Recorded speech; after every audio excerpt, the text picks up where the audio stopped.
Pour le monde, il était le plus cruel des piliers. Mais sa cruauté n'était que le masque d'un amour fraternel. Vous le connaissez, Sanemi Shinazugawa, le pilier du vent. Abrasif, violent, toujours une insulte aux lèvres. Un homme qui semble haïr le monde entier, et plus particulièrement son petit frère, Genya. Mais pour comprendre la rage de cet homme, il faut remonter à la nuit où il est devenu orphelin 2 fois. Imaginez un enfant, aîné d'une fratrie, protégeant les siens d'un père abusif, avec l'amour de sa mère comme seul refuge. Imaginez cette même mère revenant une nuit, changée en démon, massacrant ses propres enfants. Et imaginez devoir faire un choix pour sauver le dernier survivant, Genya.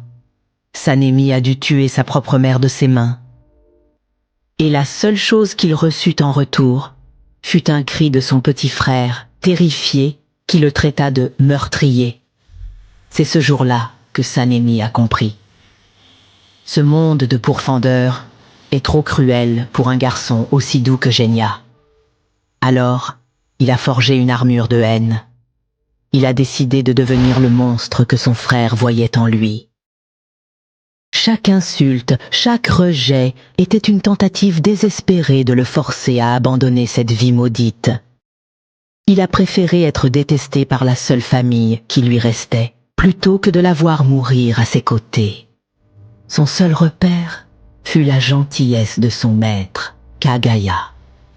Et pourtant, le destin les a réunis une dernière fois, face à la première lune supérieure, Kokushibo. En voyant Genya mortellement blessé, l'armure de Sanemi s'est brisée en 1000 morceaux. Le pilier a disparu, laissant place au grand frère, suppliant les dieux en larmes de ne pas lui prendre la seule chose qui comptait. Dans ses bras, Genya lui a enfin pardonné, et Sanemi s'est retrouvé seul, à jamais.